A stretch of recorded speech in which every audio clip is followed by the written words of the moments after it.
episode 3 of our little podcast. And one day I'm going to be able to do the introduction without the script. Someday that'll happen. That's okay. We don't have to be off look for the script. We'll frame it. It will be our wonderful little memoir of the beginning of the podcast portion of our show. Yes, the podcast takeover when we became the greatest thing to ever podcast. The greatest pod to ever cast. So we did some fun stuff this weekend. We went to Omaha, which is the nearest big city to us. We love to explore Omaha, Nebraska. And we went to one of your favorite places. Yeah, the Amazing Imaginarium.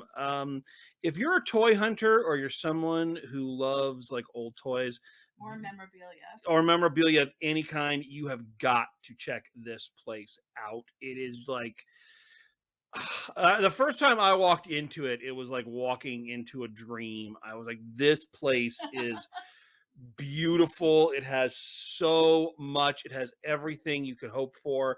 And especially if you're someone of my era, where action figures and toys were kind of at their peak, because literally every show had an action figure tie-in. They have just about everything. There's only a few things that I haven't seen there. Right. And walking around it this last time, I was just kind of struck by how freaking weird my childhood was. Yeah, like when you're in that era where your childhood was mainly in the 80s and 90s, like both of ours were. I'm about 5 years behind you, but still in that same general era. And we've got Strawberry Shortcake and Care Bears and the Muppets and Cabbage Patch Dolls. Transformers, G.I. Joes, Power Rangers, Ninja Turtles, and those are just the name brand ones. Like they've got stuff that's really obscure. I remember, and I didn't remember this until I actually saw the toys there. Kind of like a repressed memory. These, I don't even remember what they're called, but like they were like food fighters. They were like food made up like army guys. And it's like suddenly this repressed memory of seeing that commercial for those things endlessly just kind of came back to me like a flashback.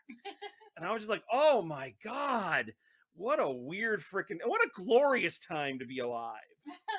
It was cool to look back, and we didn't have a lot of money when I was growing up, and so the things that I liked and wanted when I was a kid, a lot of them are there in that store. I haven't indulged in too many of them, but we did. You've bought me a Christmas Miss Piggy stuffy, and like we've gotten some. I love like Sanrio, like Hello Kitty stuff, and we've gotten some of that. They have great. The most obscure thing I found were these World Championship Wrestling WCW Hot Wheels. And again, for those of you who don't know, like at one time WCW was like the biggest wrestling promotion on the planet with the New World Order and all that, and they had merchandise everywhere. And they had, like, I say had because I own them now. They had some of the name guys like Kurt Hennig and Diamond Dallas Page, and then they had ones like Bryan Adams. Like not the singer. You have got to be a fan of WCW to know who Bryan Adams is, or WWE for Crush. Shaka bra, Crush bra. Doink, you're making kids cry, bra. Sorry, I'm stealing from OSW now. But if you're gonna steal from the best, I say. Anyways, we did find some Dudley Do-Right stuff. Yes. This time around, and you got another Pink Ranger. I did, and like I said when I did the toy hunt videos, like I have a Ninjetti Pink Ranger, and for those who don't know, that's the Power Rangers, and they were in their ninja outfits for the movie, and then for the whatever season of the TV show. And I have one of them, but I couldn't remember if it was Kat or Kimberly. So I took a chance and bought Kimberly because I think I already have Kat. This is riveting stuff. It is. It's important to me, and therefore I assume important to the listening world. But yes, it was a lot of fun. We spent a good hour and a half, 2 hours. Yeah. And we didn't even go down. So they have like a costumes, Yeah. and they've got jewelry, and they have these blind boxes that they've made up that have just about anything written on them. WCW and Super Mario and Ninja Turtle, like anything you can imagine. You can get a blind box for Yeah. there. So I guess the only thing I'll say before we're gonna move on, because we talked about how weird that time was, and how everything had a tie-in for a toy line, some successful, some unsuccessful. Um, and I've heard people say that that was kind of the ruination of the imagination of kids, because before, when kids would play, you just kind of get a bunch of hodgepodge of toys and kind of make up your own stories. And some people have said that when the 80s came along and the deregulation of children's programming came along, and you could just make a half-hour long toy commercial, that kind of ruined children's imaginations, because you had a predetermined, these are the good guys, these are the bad guys. And I disagree with that, because some of these worlds that were created to sell me toys were so bizarrely imaginative. yes. And I actually think, coming of age at that time, I think it actually improved my imagination, and to kind of delve into some of these worlds and these lores. And again, a lot of them created just off the cuff. But I would say, like, knowing you and knowing your imagination and creativity and how many toys you still own and collect, damn right. I don't think that it has hampered your imagination at all. No, I don't think it has. So yeah, Mhm. so that's just kind of my 2 cents on that. That's my vaguely philosophical point. So, one thing I did want to mention this week is the first week of March, which is when we're recording this and putting it up. This is the time of year that both of my parents' birthdays were. My mom's birthday was March 1st, my dad's was March 5th, and I've lost them both to cancer, different forms of cancer in the past decade.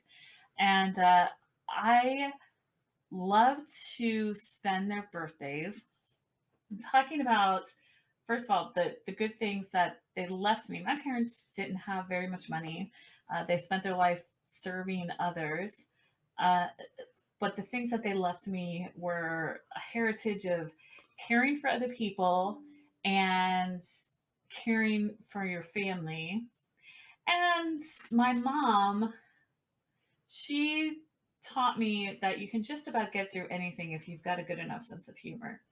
And one of the ways that I like to honor them at this time of year is we like to rewatch the movies that they loved. Um, my mom, who was a Baptist minister's wife, absolutely loved the movie Tommy Boy. She was such a huge fan. Now, you're not a huge Chris Farley fan. I am not. I am not. I'm sorry. That's okay. I'm a big SNL fan, and that is one of my favorite memories with my dad. Even was staying up late on Saturday nights to watch SNL with him, and we loved the SNL movies. My siblings and I can quote the most random movies most random lines from movies like Master of Disguise and Tommy Boy and Black Sheep, and I like to rewatch those kind of movies. I directed a stage version of Steel Magnolias last year in honor of my mom, because that was another one of her favorite things to do, was to watch super sappy movies that made her cry, and that could be anything from Hallmark to something like Steel Magnolias or Terms of Endearment.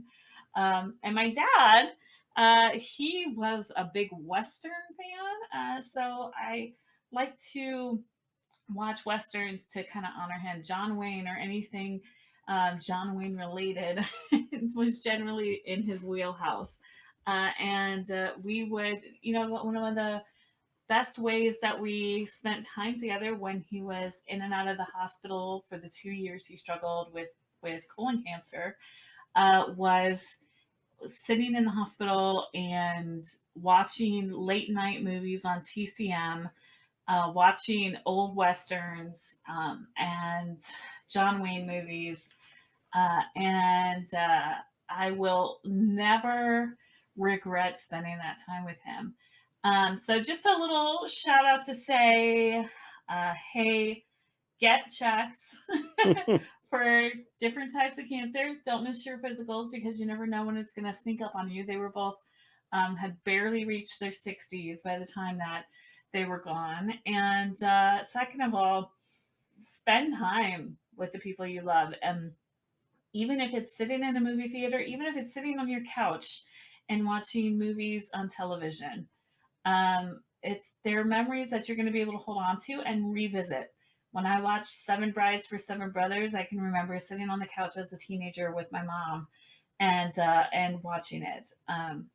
Do you have movies that you associate with your parents? Oh, I have so many. Yeah. That is, that's one of the great Lawrence summer traditions. Is we have a whole series of movies that we watch in the summer, just because those are the movies we watch.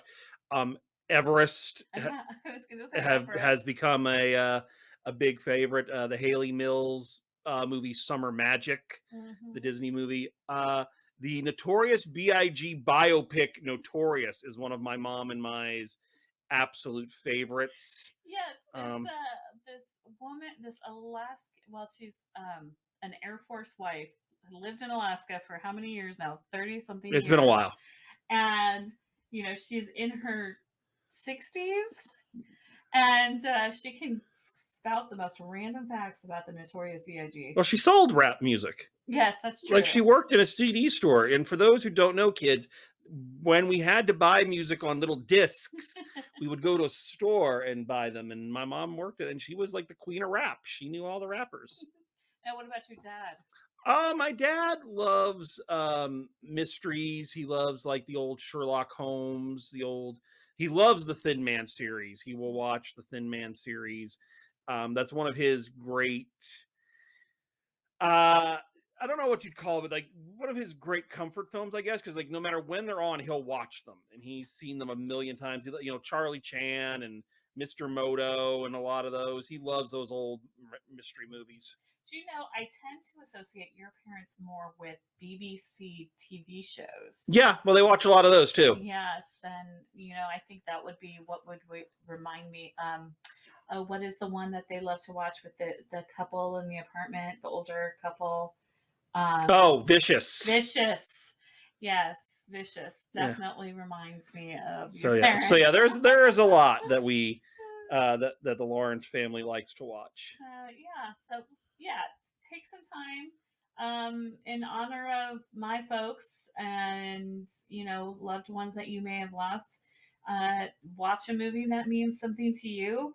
Call up your parents if they're still living, and do a long distance watch together, or just don't forget to let the people around you know that you love them and appreciate them and like spending time with them. So, all right, we are going to head into our review for this week. A little bit more obscure this week. Very obscure. What are we reviewing this week? We are reviewing the Australian film Seriously Red. So stay tuned.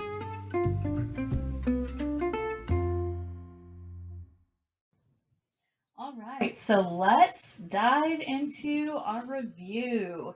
So, the 2022 comedy Seriously Red. Would you give us a summary, or if the summary is too long, just sum up in the words of Inigo Montoya. Okay. So Seriously Red is about a young woman who is having I don't know if it's a midlife crisis or just a life crisis. Doesn't know who she is, doesn't know where she's going. The one thing she knows is that she has a deep love for all things Dolly Parton. Mm-hmm. And long story short, to summarize or to sum up, whichever, quits her job or gets fired from her job and starts a new career as a Dolly Parton impersonator. And then things get weird. So we'll kind of get into that, but yeah, basically, a woman becomes a Dolly Parton impersonator. Right. So we have a predominantly Australian cast here. The exception to that really is Body Cannavale, um, Cannavale, I don't know. Cannavale. Well, I'm gonna say Cannavale. Bobby Cannavale, who is married to Rose Byrne, who is Australian, and they so Rose Byrne has a production company with this woman named Krew Boylan, who she's been friends with since school. And Krew Boylan is the writer and star of Seriously Red. Playing Red, the title Playing character. Red, playing Raylene, who starts off in the beginning of the movie as a real estate appraiser. Yeah. Which she does seem to enjoy doing, but she has impulse control issues. She's got a bit of a temper. She has a hard time holding down a job. She's living in the guest house of her mom's house. There's a confusing relationship with her best friend slash, we thought at one point could have been brother, then thought maybe stepbrother, but then we think just friend. Yeah. Like that was, I could have done with a little bit more clarification on that relationship. Mm-hmm. But so yeah, so she starts off, she's got the impulse control issues. I would say, like, I know you said midlife crisis. I would put her more into the category that I tend to be in, which is confused millennial with ADHD. Mm. There's this whole generation of us who are really trying their best, but are finding it much harder to hit the milestones that our parents put out for us. This is not new information. This is, you see this all over TikTok, all over the news. It was the plot for the revamp of Gilmore Girls. Right. So I think that's kind of where she's at, Yeah. She's neurospicy and she's not sure what she wants to do with her life. And so she really latches on to this Dolly Parton impersonation. Yeah. I think the first thing, just from a review standpoint, that we got to kind of talk about is that, as we said, this is an Australian film. Right. And I haven't seen many Australian films, but I've seen a couple. And one thing I've noticed is their filmmaking and their cinematic language is different than ours. True. Their films have severe tonal shifts. Like, you're going along, and you think it's a comedy, and then something really dramatic happens, or you think it's a drama, and then something incredibly farcical happens. And they don't seem to mind that blending of genres. And they tend to. Baz Luhrmann is a really good indicator of this. But they tend to just throw abstract musical numbers. Yeah. But they're very big on visual language. Yes. They're big on not only tonal shifts, but thematic shifts as well.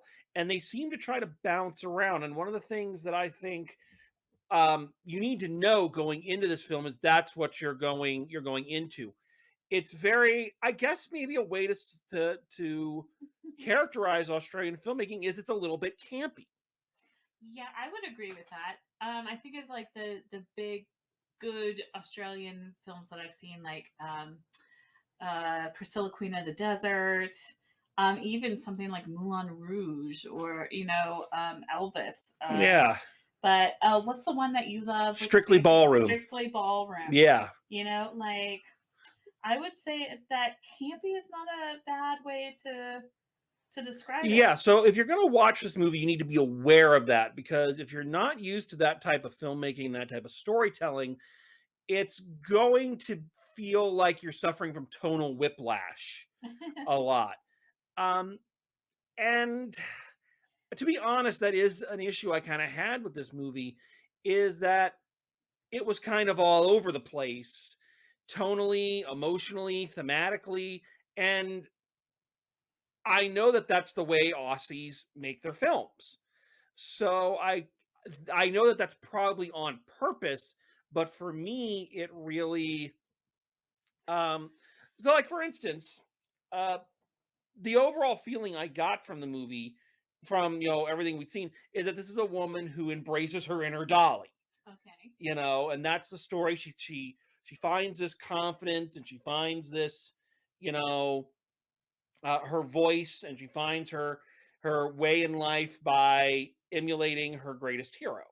Okay, there's a lot to be mined there, but then it kind of shifts into this Bruce Wayne Batman thing of her getting lost inside the character that she's playing, and Dolly kind of taking over, and Red kind of disappearing as she becomes more and more consumed by it. She starts a relationship with a Kenny Rogers impersonator who lives, eats, breathes, and sleeps as Kenny Rogers. It's not that he believes that he is Kenny Rogers, that he plays the part 24/7. I don't know that I have really an issue with that part of it. I think the more overarching theme of it is that there's more than one way to live your life. Um, so Bobby Cannavale he plays the head of the agency who does the um, I'm gonna lose my train of thought here. What is the name? What are The they? celebrity impersonators? Yes, the celebrity impersonators. Yes. So he plays the head of the agency, and he was at one point a Neil Diamond impersonator, and he still wears his hair like Neil Diamond, dresses like him. But he makes a point at one part where he says, Kenny could lean into it because Kenny was a blank canvas and he was searching for something to make him interesting. And part of why Red had to kind of break out of it is because she already had her own personality. She didn't need to imprint Dolly on herself. And I don't think that it really makes a judgment on either way. I think that kind of the message of the movie is figuring out which way works for you. Like learning how to live your life in a way that works for you, even if it doesn't look the same for everybody. See, I don't know about that, because it seems to me like it does make a little bit of a judgment, and showing that Kenny is kind of a sad person because there's nothing of him, you know, and the only thing he chooses to keep of himself is the pain. Right. So I think it is, I don't think it's making necessarily a harsh judgment call of saying like this is how he lives his life and this is how he chooses to deal with it, but it is kind of saying that that's a very sad thing, that you surrender your personality in favor of someone else's. No, I feel like that was his coping mechanism to deal with his abusive childhood, was to be able to let go of it and become somebody else. And I'm not saying that that is a healthy mechanism, but that's the mechanism that worked for him. And I mean, he's not the only one who does it. Rose Byrne's character as Elvis seems to live predominantly we never see her out of the Elvis persona. Yeah. She is now Red's family. She is a supportive grandfather and a very judgmental mother. Who again, I wasn't sure if the grandfather was her father at first. Yes, we thought maybe it was the stepdad. Yeah. We needed much more explanation into the family relationships. Yeah. Especially when some of them start talking about dating and you're like, what? I thought, wait, what? Never mind. Yeah, because when we first have the first family dinner and the best friend is coming over, her mother is talking about the best friend like he's her favorite son. Yeah. And it's like, oh, I get, okay, so now I get it. He's the perfect son and she's the screw up daughter. Like, no. And then when she says, oh, we're dating, it's like, wait, what? Yeah. We the Lannisters over here? You know what the other thing about Australian movies is that always gets me, and it just points out how kind of uptight we are as Americans, is just the absolute nonchalance about nudity. Yeah. Like, yes, just nudity. And you're like, oh, well, I guess she doesn't have a shirt on now. Yeah. You know? And it's not a big deal. It's just like, that's that, you know? Well, it's also interesting kind of, talking about, the uptightness. We talked about the campiness of Australian movies. They do not seem to have an issue. And again, I'm only judging this from like the 5 or 6 Australian movies I've seen. Mm-hmm. So it is possible I'm completely missing the mark here. But they do not seem to have a lot of the hangups we do about things like drag or, LGBTQ plus community. Like the predominant impersonator community in this film are drag folk. Right, and they used I believe I read that they used the drag community and the impersonator a lot of drag is impersonation. Yeah. And so they use a lot of the real professionals. Yeah, so they really incorporate a lot of that into their cinema. Right. So it's just not a hang up. No, it's not. So good for them. Yeah. I should say this, and this is off topic, but just from my years in customer service, I will tell you, there is no nicer people on this planet than the Aussies. Yeah. The Aussies are just some of the nicest, most laid back, like politest. Like, I worked at Hertz Rent a Car, and we didn't have this guy's car, and he would, oh, don't you worry about it, mate. Don't worry, you just get me what I got. I'll be right over here. They were all so freaking nice. So the Aussies are just cool people. Well, we do know an expat. We know one of our theater folk that we went to school with ended up becoming a citizen of Australia. Yeah, Savage, yeah. Yeah, she's on it. So I don't know, Savage, you'll have to let us know if it's actually true and the Aussies are really as nice as they seem. Yeah. So I would come visit you, but I'm terrified of the giant spiders. And the giant snakes. So the snakes are for me. That's my fear. Anyway, back to this movie. You might notice that we're kind of diverting a lot. And that's because this movie's hard to talk about. After we watched it, we looked at each other and said, I'm glad we don't immediately talk about the movies in the car on the way home anymore, because I needed to process kind of. Yeah, there was a lot of angst, and honestly, parts of it were hard to watch in that good way that makes you think. But hard to watch because she's trying so hard to figure out who she is that she's losing herself.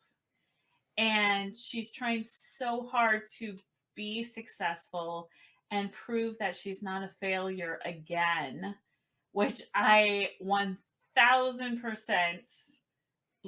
can understand. Same here. That she's completely changing who she is, and it's making her kind of lose her mind a little bit. There's something to be said for being unsuccessful but happy. Yeah. Or being happy with your little kingdom. Right. Like, if she didn't get so lost in it, there's no reason why she couldn't have continued as a Dolly impersonator. And it seemed like she was good at it. She was making money at it.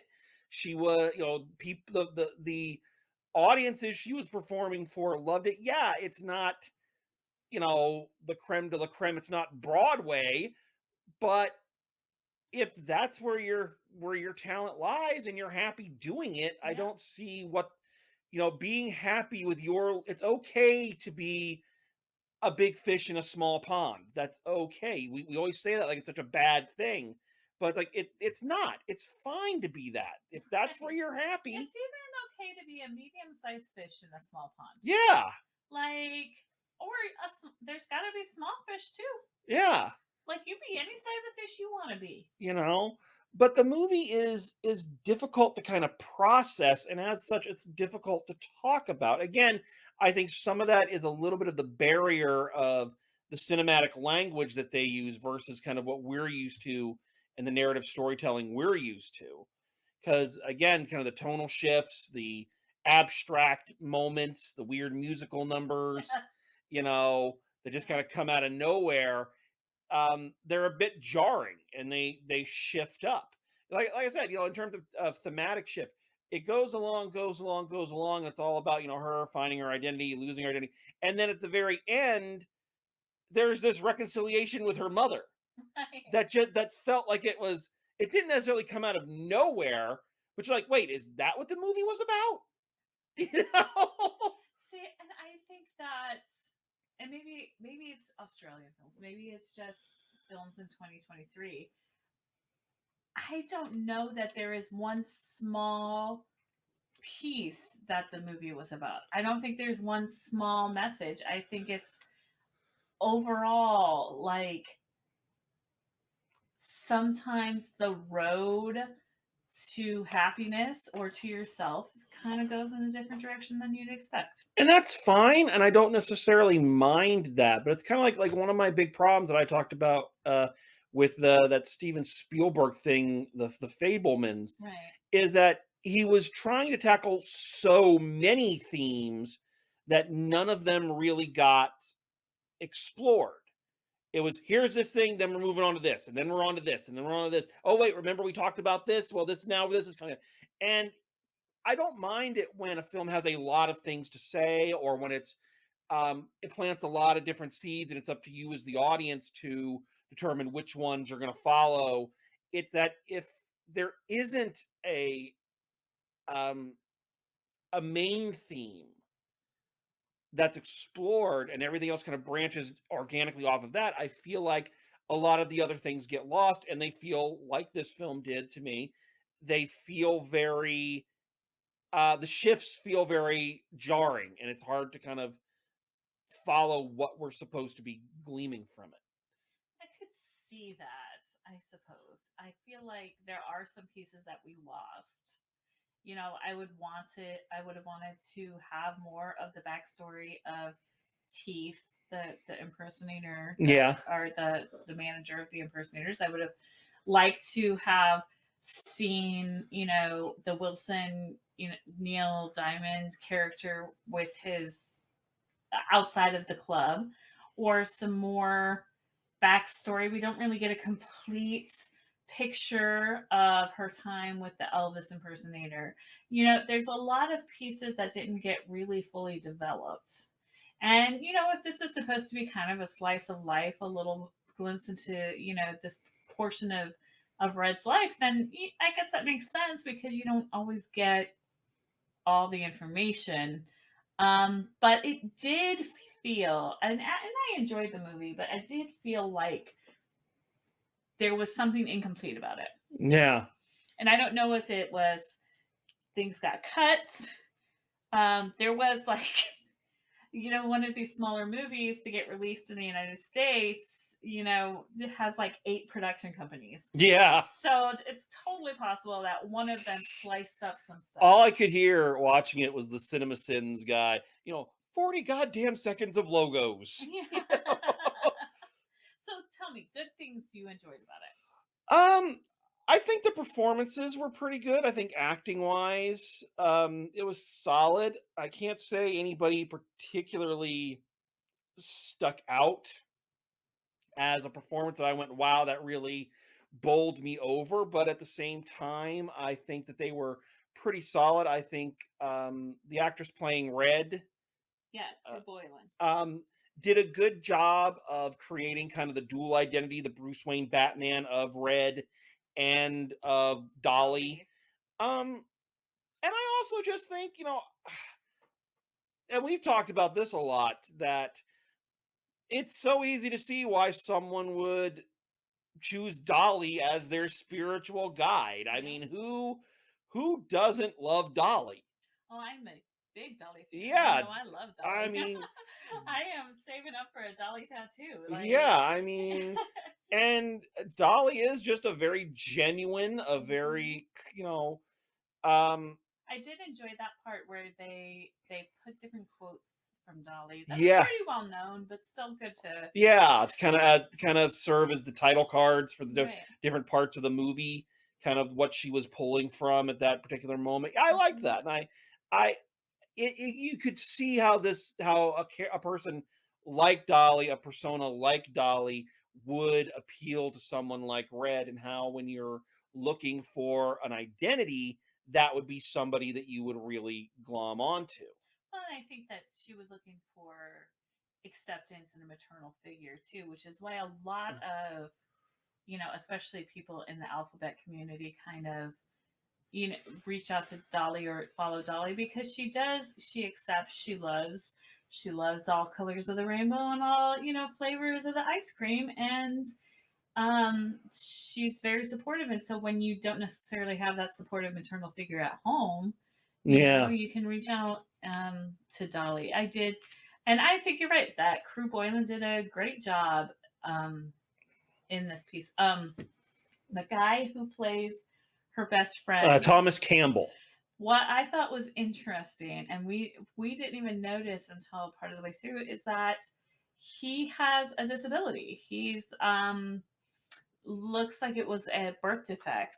Yeah, Missing a hand. his left hand, or I don't know if it's missing or if it's not completely formed, because it looked like it had like the small. Yeah, like maybe that it was a pretty common birth defect in the 70s and 80s, and so but it wasn't like they never talked about it. No, like it was never a thing. He was just an actor who happened to have this disability.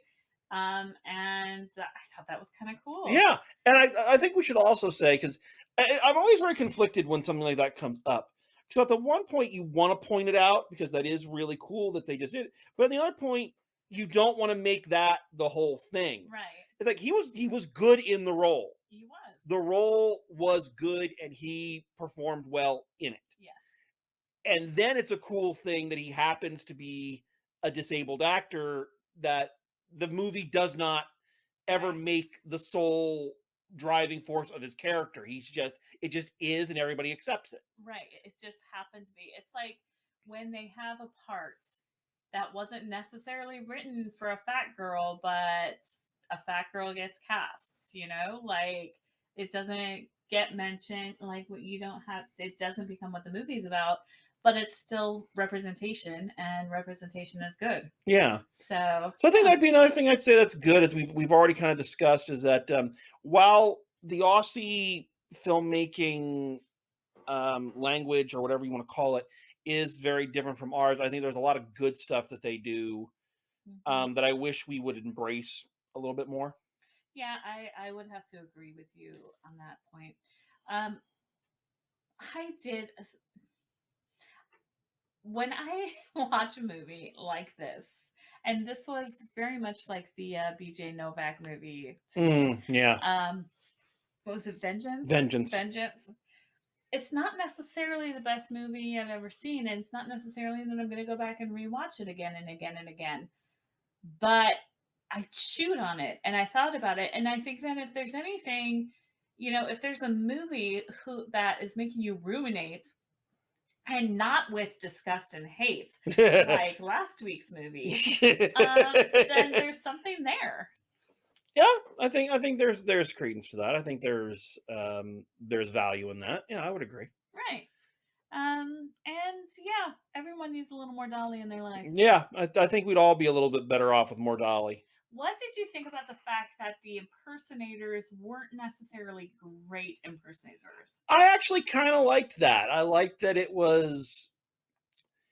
they were trying to embody the spirit. Like, you really got that these were people who were impersonating larger than life folks that had an impact on them. Right. There was Lady Gaga, there was Kiss, there was Barbara Streisand. There was someone impersonating Elton John who actually looked a lot like Elton John. Yeah, but the one who did Barbara Streisand, she sounded great. Yeah, so I at first I couldn't tell if it was part of the joke. Right.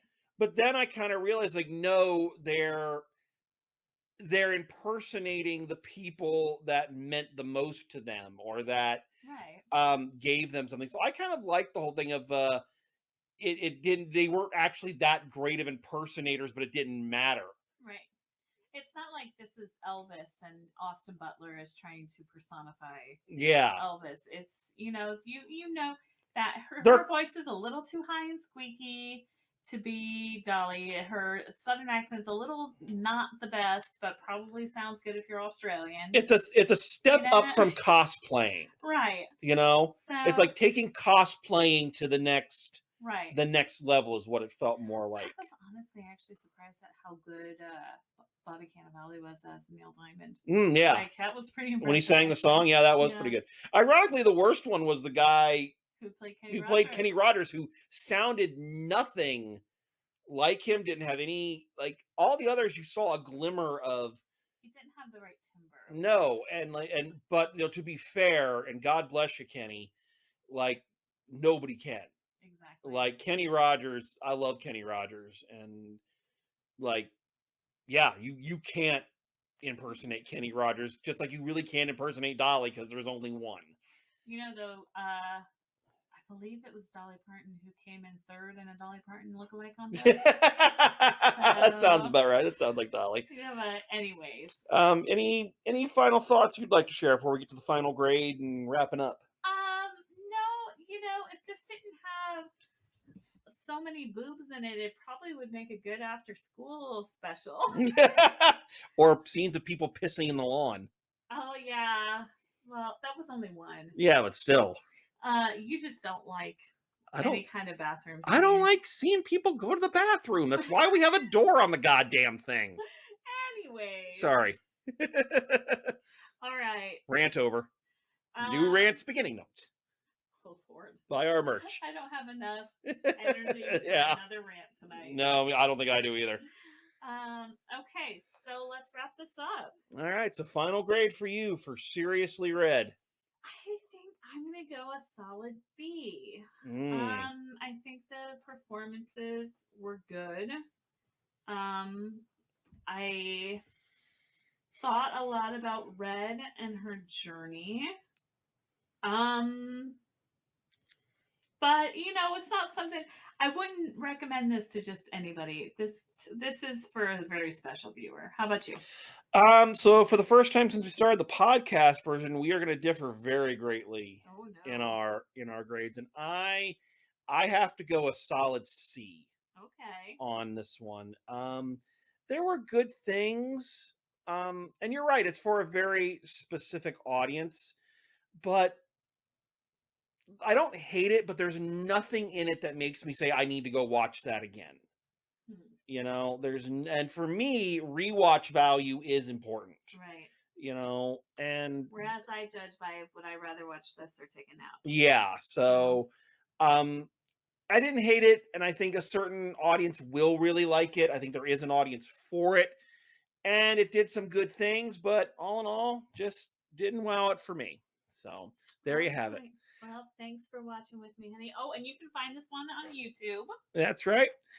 Yeah, YouTube for me. So thank you all for coming along. We'll be taking a look at some bigger name movies coming up this week. Thanks for joining us, and as always, drive safe, and we'll see you at the movies. We barely made it in under the timer that time. Bye, y'all.